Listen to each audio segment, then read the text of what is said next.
आज मेरी शादी हो रही थी। मैं शादी के लिए बिल्कुल भी राजी नहीं थी। मैंने अपने माँ बाप को साफ मना कर दिया था कि मैंने शादी नहीं करनी। मेरी शादी ना करने के पीछे एक बहुत बड़ा राज छिपा हुआ था। मैं नहीं चाहती थी मेरा ये राज सबके सामने खुलकर आए। मैंने अपनी माँ के सामने रो रो कर विनती की थी कि प्लीज़ मेरी शादी मत करो, लेकिन उन्होंने मेरी एक न सुनी। कहने लगी, तुम हमारी इकलौती औलाद हो, शादी करके हम अपने फ़र्ज से आज़ाद होना चाहते हैं। हमारे बाद तुम्हारा क्या होगा, ये सोच कर ही हमें डर लगता है। शादी एक ऐसा मजबूत बंधन है कि तुम अपने पति के साथ खुशहाल जिंदगी गुजारोगी और हम भी सुकून से मर सकेंगे।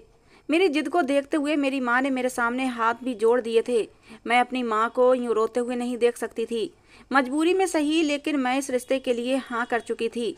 मैं दुल्हन बनी आज अपने पति के घर आई थी। मेरी ननद ने मुझे कमरे में बिठाया और मैं बहुत ज़्यादा डरी हुई थी।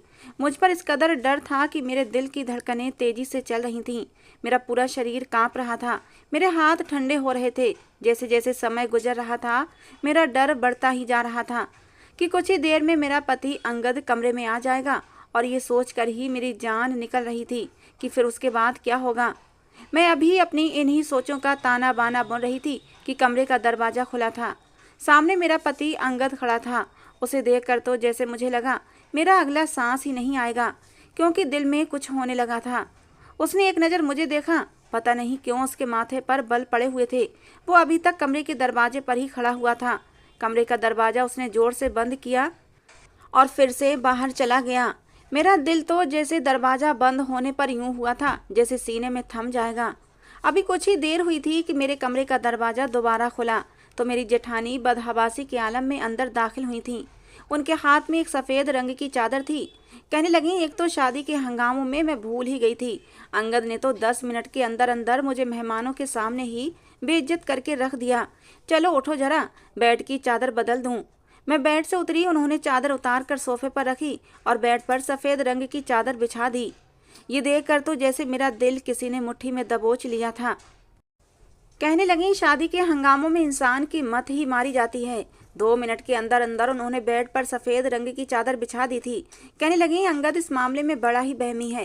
बेड की चादर देखकर उसने तो पूरा घर सर पर उठा लिया था। फौरन गुस्से से दंदनाता मेरे पास आया।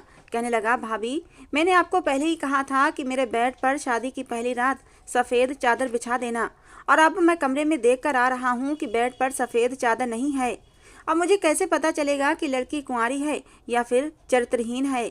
अपनी जेठानी के मुंह से ये बात सुनकर मेरे पूरे शरीर से पसीना छूट गया था। मेरी जेठानी कमरे से जा चुकी थीं, लेकिन मेरा दिल तो जैसे धड़कना भूल गया था। मैं बार बार अपने हाथों की उंगलियां चटका रही थी। समझ नहीं पा रही थी कि क्या करूं और क्या ना करूं। कुछ देर बाद कमरे का दरवाज़ा खुला था और अंगद कमरे में दाखिल हुआ था। मैं संभल कर बैठ गई। इस बार उसके चेहरे के तने हुए भाव थोड़े नॉर्मल थे। वो मेरे पास आया। जैसे ही मेरे पास बैठा, मैं डर के मारे कांपने लगी थी। उसने मेरा चेहरा ठोड़ी से पकड़कर ऊपर किया। मेरी नज़रें खुद ब खुद झुक गई थीं। कुछ देर तक वो मेरे चेहरे को बड़ी मोहब्बत से देखता रहा। फिर कहने लगा, तुम तो बहुत खूबसूरत हो। जितनी तुम्हारी खूबसूरती की बातें मैंने अपनी भाभी से सुनी थीं, वो सभी तुम्हारे सामने कम हैं। भाभी ने तुम्हारी खूबसूरती की बहुत तारीफ़ें की थीं, लेकिन तुम्हें देखकर लग रहा है जितनी भी तारीफ़ें की हैं वो कम थीं। तुम तो उन तारीफ़ों से कई ज़्यादा गुना खूबसूरत हो। ये कहकर जैसे ही उसने अपनी जेब से मखमली डिबिया निकाली थी, जिसमें शायद मुंह दिखाई का कोई तोहफा था, मेरा दिल अब भी धक धक कर रहा था। उसने एक चैन निकाली और मेरे गले में पहनाने लगा। चैन को पहनाते हुए अंगद की उंगलियां मेरी गर्दन पर शरारत करने लगीं तो मेरी जान पर बन आई थी। उसकी आंखों की बेचैनी अब बढ़ने लगी थी। उसकी आंखों में छाने वाला खुमार मेरी जान निकाल रहा था। धीरे धीरे वो मेरे करीब होने लगा था, लेकिन मैं एकदम से पीछे हट गई थी। मेरी इस हरकत पर वो मुस्कुराने लगा। कहने लगा, सुनैना, शादी हुई है हम दोनों की। पति पत्नी का रिश्ता ऐसा ही होता है। हम दोनों के बीच कोई भी पर्दा नहीं है। ये कहते हुए अंगद ने मेरा हाथ पकड़ लिया, जो कि बिल्कुल ठंडा हो रहा था। शायद धीरे धीरे वो मुझे विश्वास में लेने की कोशिश कर रहा था, लेकिन मैं पूरी की पूरी लरज रही थी। अंगद फिर से मुझे समझाने लगा कि देखो सुनैना, ये हमारे बीच जो कुछ भी हो रहा है ये जायज़ है। लड़कियां ऐसे मौके पर अक्सर घबरा जाती हैं, लेकिन मेरा विश्वास करो, मुझसे तुम्हें कोई भी तकलीफ नहीं होगी। भाई, पति हूँ तुम्हारा। शायद मेरे कांपने और घबराने पर वो मुझे समझाने की कोशिश कर रहा था, लेकिन मेरे कांपने और घबराने की वजह कुछ और थी। मैं अपने घर से विदा होने से पहले नींद की 4 गोलियां खाकर आई थी, इसलिए धीरे धीरे मेरी आंखों में नींद उतरने लगी थी। देखते ही देखते मैं नींद की गहरी वादियों में उतरती चली गई थी। बस मुझे ये याद था कि अंगद मुझे हिला जुला रहा था, कह रहा था, सुनैना तुम्हें क्या हुआ है। उसके बाद मेरा दिमाग बिल्कुल अंधेरे में जा चुका था। जब मुझे होश आया, मुझे ड्रिप लगी हुई थी और मैं अपने ही कमरे में लेटी हुई थी। मेरी जिठानी मेरे सिरहाने बैठी थी और मेरी ननद भी मेरे बेड के पास ही खड़ी हुई थी और मुझ पर फूंके मार रही थी। अंगद कमरे में चहलकदमी कर रहा था।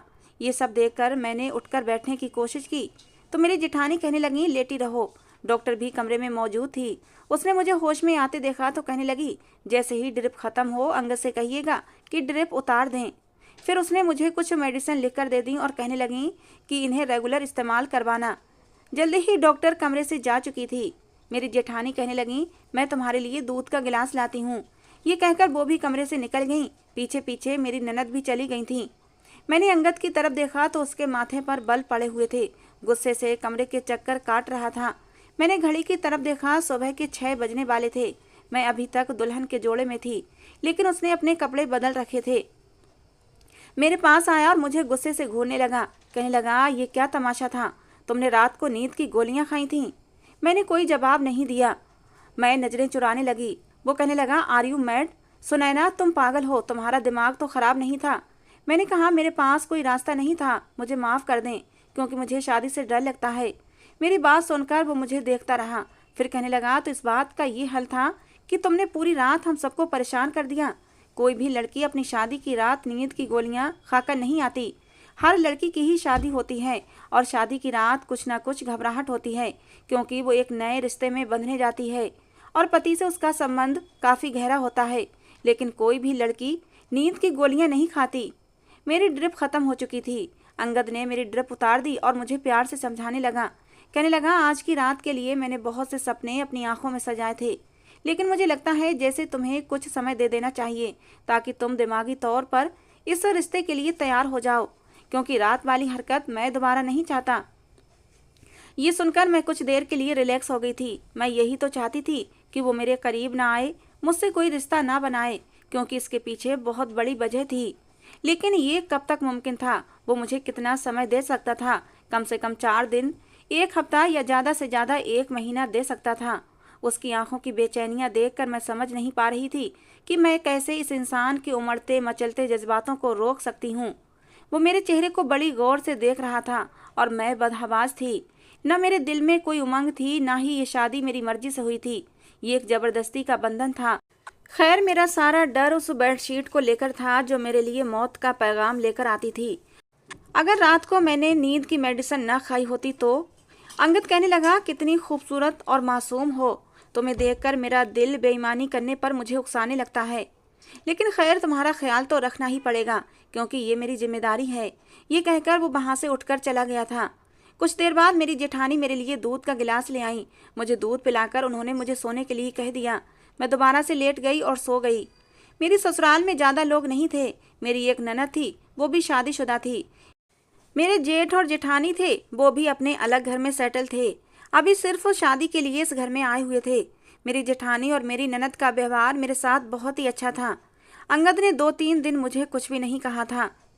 बस मुझे अपने रिश्ते के बारे में बताता रहता कि पति पत्नी का रिश्ता ऐसा ही होता है। इन 3 दिनों में मैं ये जान चुकी थी कि वो कभी भी इस्तेमाल की हुई चीज़ इस्तेमाल में नहीं लाता।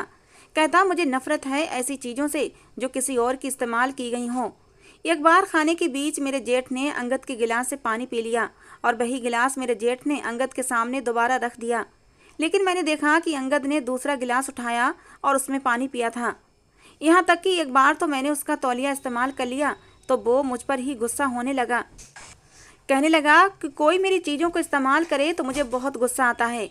मुझे इस्तेमाल की हुई चीज़ें बिल्कुल भी पसंद नहीं हैं। प्लीज़ मेरी चीज़ों को इस्तेमाल मत किया करो। सुनैना, मुझे बहुत ज़्यादा इरिटेशन होती है। जैसे जैसे समय गुजर रहा था मेरा दिल था जैसे थम रहा था, क्योंकि जिस हकीकत को मैं अपने साथ लाई थी वो इतनी भयानक थी कि कोई भी मर्द उसे बर्दाश्त नहीं कर सकता था।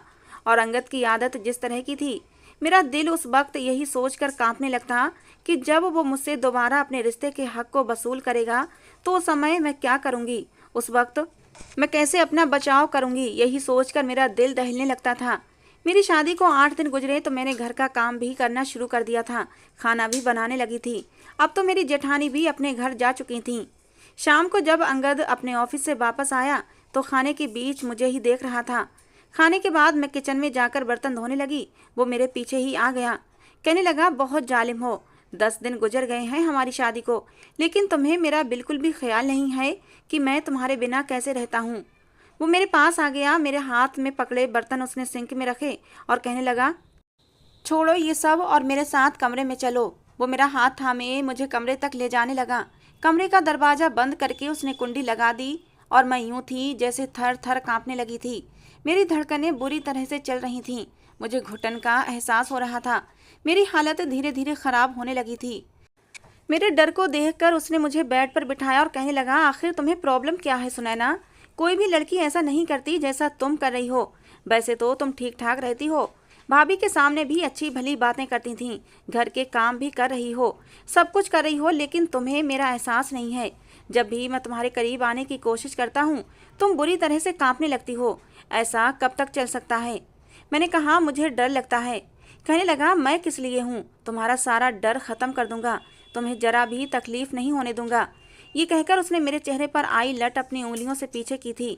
फिर धीरे धीरे वो अपने हाथों से मेरे चेहरे को छूने लगा, लेकिन मैंने फौरन से उसका हाथ पीछे करना चाहा, लेकिन इस बार उसने मेरा हाथ अपने दूसरे हाथ में लेकर रोका था। कहने लगा, आज नहीं, आज तुम मुझे नहीं रोकोगी। आज अगर मुझे ज़बरदस्ती भी करनी पड़ी तो मैं उससे भी पीछे नहीं हटूंगा। बहुत तड़पा लिया तुमने मुझे, तुम्हारे डर को मैं अपनी मोहब्बत से दूर कर दूंगा। ये कहकर उसने मेरे बाल खोल दिए और मेरी हालत ये थी कि मैं अपने आंसू बड़ी मुश्किल से रोके हुए थी। इससे पहले कि वो मेरे और करीब आता, मैंने अपना हाथ उसके सीने पर रखकर उसे रोका था। मैंने कहा, अंगद प्लीज़ मुझे थोड़ा सा समय और दे दें। कहने लगा, नहीं, बिल्कुल भी नहीं। उसकी शरारतें धीरे धीरे बढ़ती चली जा रही थीं। उसकी गर्म गर्म सांसें मेरी गर्दन पर पड़ने लगी थीं और एकदम ही मैंने उसे खुद से पीछे किया था। मैंने कहा, अंगद मुझे घुटन हो रही है, ऐसा लगता है मुझे कुछ हो जाएगा।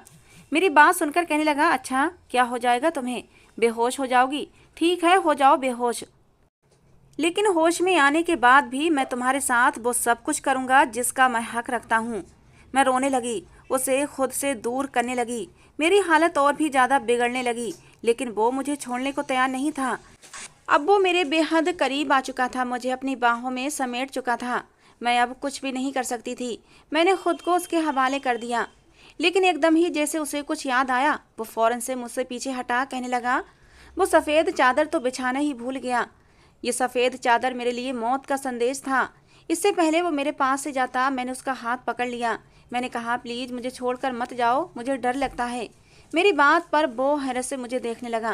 कहने लगा, क्या चीज़ हो तुम भी? मेरे पास आने से भी डर लगता है, मेरे दूर जाने से भी डर लगता है। अभी 1 मिनट रुको, मैं अभी आता हूँ, एक बार सफ़ेद चादर ले आऊँ। ये कहकर उसने मेरा हाथ अपने बाजू से जुदा किया और खड़ा हो गया। अलमारी में सफ़ेद चादर ढूंढने लगा, लेकिन वो चादर तो मैं पहले ही छुपा चुकी थी। काफ़ी देर तक वो उस सफ़ेद चादर को ढूंढता रहा, लेकिन जब नहीं मिली तो उसने ठंडी आह भरी और अलमारी बंद कर दी। वापस आकर लेट गया। कहने लगा, सफ़ेद चादर ने आज तुम्हारी जान बचा दी है। पता नहीं भाभी ने वो चादर कहाँ रख दी है। ये सुनकर मैं चुप हो गई। फिर कहने लगा, सुनैना तुम मेरी आदत को इतने दिनों में अच्छी तरह समझ गई होगी। मुझे ये कहना अच्छा तो नहीं लग रहा, लेकिन फिर भी जैसा कि आजकल का माहौल है, सावधानी जरूरी होती है। मैं नहीं चाहता मुझे ऐसी लड़की मिले जो पहले से ही अपनी इज्जत गवा कर आई हो। ये कहकर उसने अपनी साइड का लैंप ऑफ कर दिया और सोने के लिए लेट गया, लेकिन मेरी नींद तो जैसे मेरी आंखों से गायब हो चुकी थी। मैंने बहुत कोशिश की कि मैं सो जाऊं, लेकिन मुझे नींद नहीं आई थी। अगले दिन अंगद मुझसे कहने लगा कि उसका एक दोस्त है जो बाहर देश गया था, अभी वापस आया है और उसे पता चला कि मेरी शादी हो गई है, इसलिए कहने लगा कि अपनी शादी की पार्टी दो। ये कहकर अंगद मुस्कुराने लगा। कहने लगा, मैंने उसे चाय पर बुलाया है, तुम चाय का अच्छा खासा इंतजाम कर लेना। मैंने कहा, जी ठीक है। मैंने चाय का अच्छा खासा इंतजाम किया था। शाम तक अंगद का दोस्त भी आ गया था।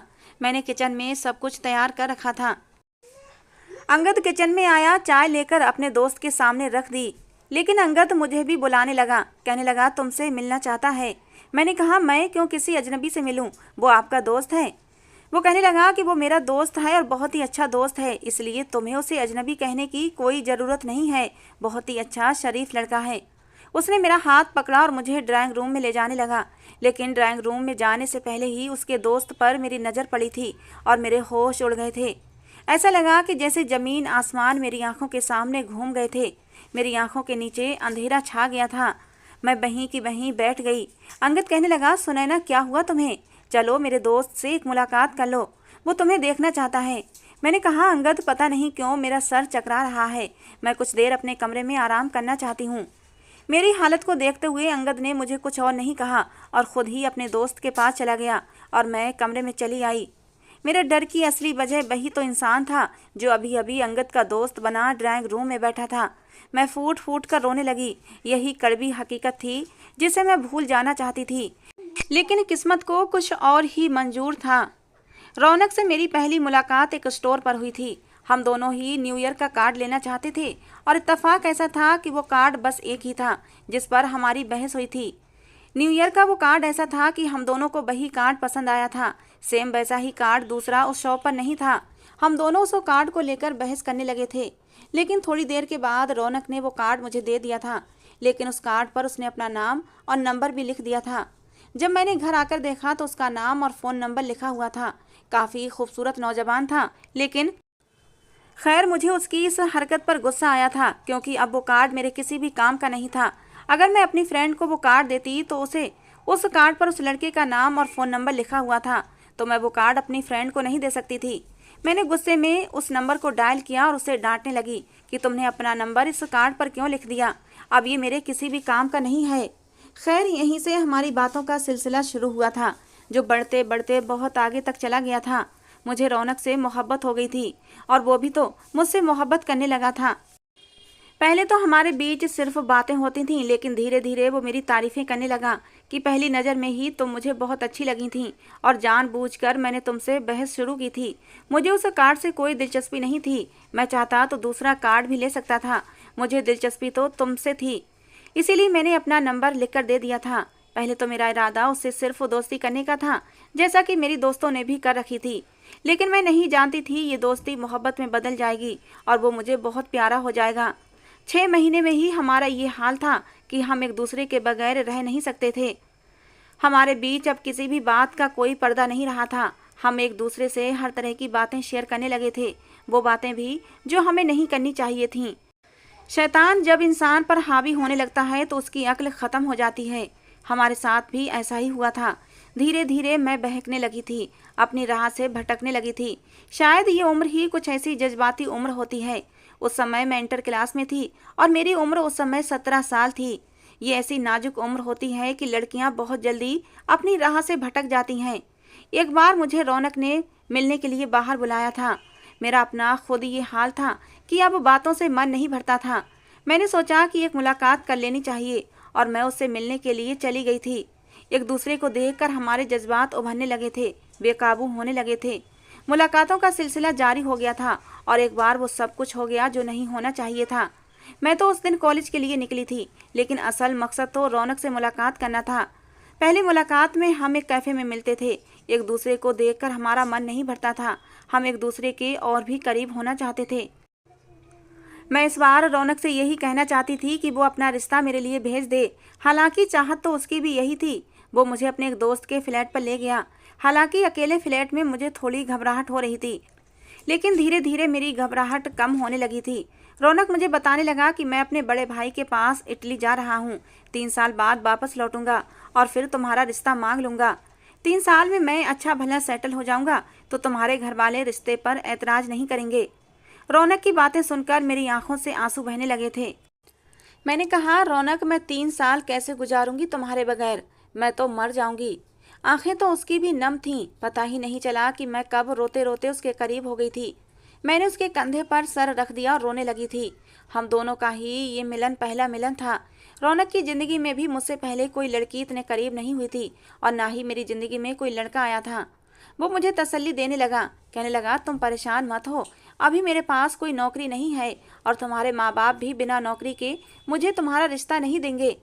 मैं उसके साथ लगकर रोज आ रही थी। पता नहीं कब रौनक पर खुमारी सी चढ़ने लगी थी और वो मुझे धीरे धीरे अपनी बाहों में भरता चला गया था। कहने लगा, मैं भी तुम्हारे बगैर कैसे जाऊंगा, मुझे एक यादगार मुलाकात दे दो ताकि मैं वहां पर जब भी उदास हूं तो तुम्हें याद कर लिया करूं, इन हसीन पलों को याद करके दिल को सुकून पहुंचा लिया करूं। ये सुनकर मैं एकदम से घबरा गई थी और रौनक से पीछे हटी थी।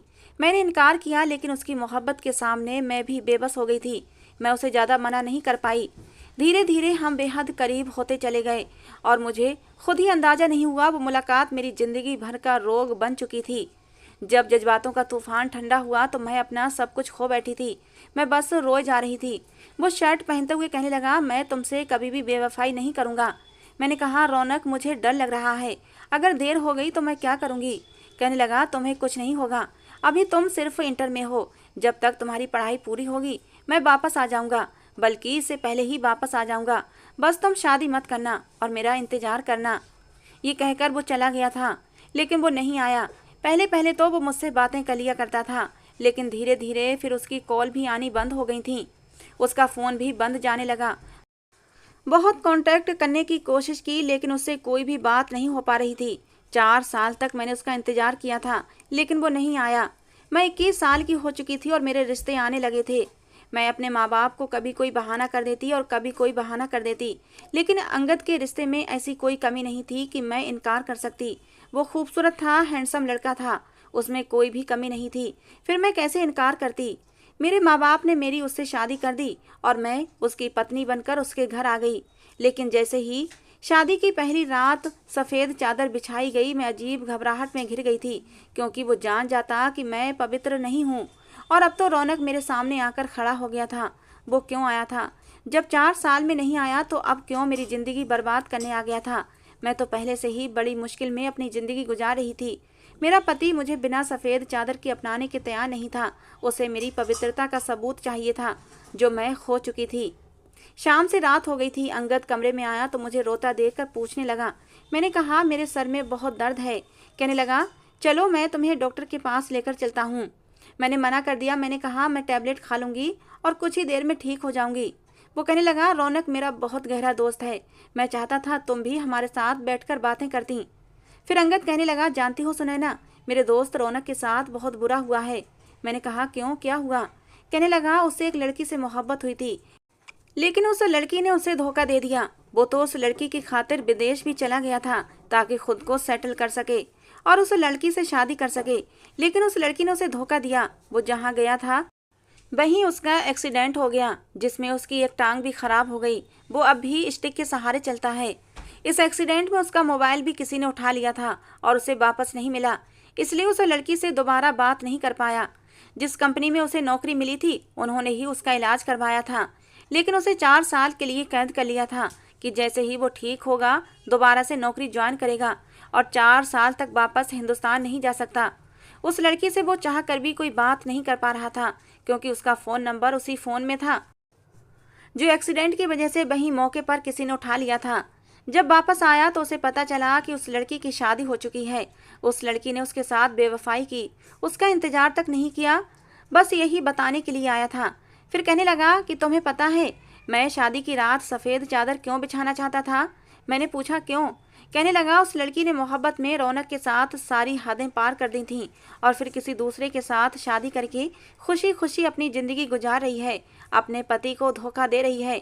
ऐसी बहुत सी लड़कियों के बारे में मैंने सुन रखा है जो शादी से पहले अय्याशियां करती हैं और पति को खबर भी नहीं होती कि उनके साथ ज़िंदगी गुजारने वाली लड़की पवित्र है या फिर अपनी इज्जत पहले ही गंवा चुकी है। अब मैं और ज़्यादा बर्दाश्त नहीं कर सकती थी। मैं अंगद के पास आई और मैं रोने लगी। अंगद ने कहा, क्या हुआ, क्यों रो रही हो? मैंने उसके सामने अपने हाथ जोड़ दिए। मैंने कहा, अंगद मुझे माफ़ कर दो, मैंने बहुत बड़ा पाप किया है।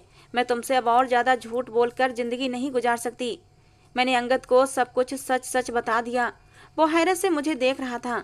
मैंने कहा, मैं तुम्हारे लायक नहीं हूँ। मैंने रौनक से मोहब्बत की थी, लेकिन पता नहीं क्यों ये पाप कर बैठी थी। मैंने 3 साल तक उसका इंतज़ार किया। मुझे लगा उसने बेवफाई की है। मैं नहीं जानती थी कि उसके साथ ये हादसा हो गया है। शादी के बाद मुझे यही डर लगता था कि तुम जान जाओगे तो मुझे नहीं रखोगे और तलाक दे दोगे। इसीलिए मैं नहीं चाहती थी कि तुम मेरे करीब आओ। मैं तुम्हें सच बताना चाहती थी, लेकिन तुम्हारी आदत को देखकर मैं डर जाती थी कि तुम इस्तेमाल की हुई चीज़ें दोबारा इस्तेमाल नहीं करते, फिर मुझे कैसे अपना सकते थे। लेकिन आज मैंने तुमसे अपनी सारी बातें कह दी हैं। चाहो तो मुझे माफ़ कर दो, चाहो तो मुझे सज़ा दे दो। मेरी बात सुनकर अंगद की आंखें गुस्से से लाल हुई थीं। कहने लगा, ये कैसी मोहब्बत थी तुम्हारी जिसमें तुमने अपनी इज्जत गंवा दी। फिर कहने लगा, मोहब्बत और इज्जत एक साथ औरत को सिर्फ उसका पति दे सकता है, गैर मर्द नहीं दे सकता। मुझे अपने दोस्त रौनक की ये बात बुरी लगी थी कि उसने मोहब्बत में एक लड़की की इज्जत मांग ली थी, और हमेशा उसको इस बात पर मैं बुरा भला भी कहता रहता था, क्योंकि ये बात बिल्कुल भी ठीक नहीं है। तुम मेरी मोहब्बत बन गई थी। शादी के साथ फेरे लेते ही तुम्हारी मोहब्बत खुद ब खुद मेरे दिल में पैदा हो गई थी।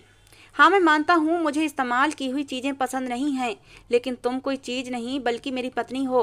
पति पत्नी एक दूसरे का वस्त्र होते हैं, और वस्त्र इंसान के शरीर को छुपा कर रखते हैं, उनकी कमियों को, उनके ऐबों को छुपा लेते हैं। इसलिए मेरा फ़र्ज है कि मैं तुम्हारा ये ऐब भी छुपा लूँ। ये कहकर उसने मेरा हाथ थामा था। मैं तो पत्थर की बन गई थी। मैं सोच भी नहीं सकती थी कि अंगद का दिल इतना बड़ा भी हो सकता है। बस 1 मिनट लगा था। मेरे दिल में अंगद की मोहब्बत रौनक से भी कई गुना बढ़ चुकी थी। चाहे जाने के काबिल था वो, मुझे माफ़ कर चुका था। उसने रौनक से दोस्ती ख़त्म कर दी। उसके बाद रौनक कभी हमारे घर नहीं आया था, ना ही अंगद ने कभी उसकी चर्चा की थी। मेरी शादी को आज 5 साल हो चुके हैं।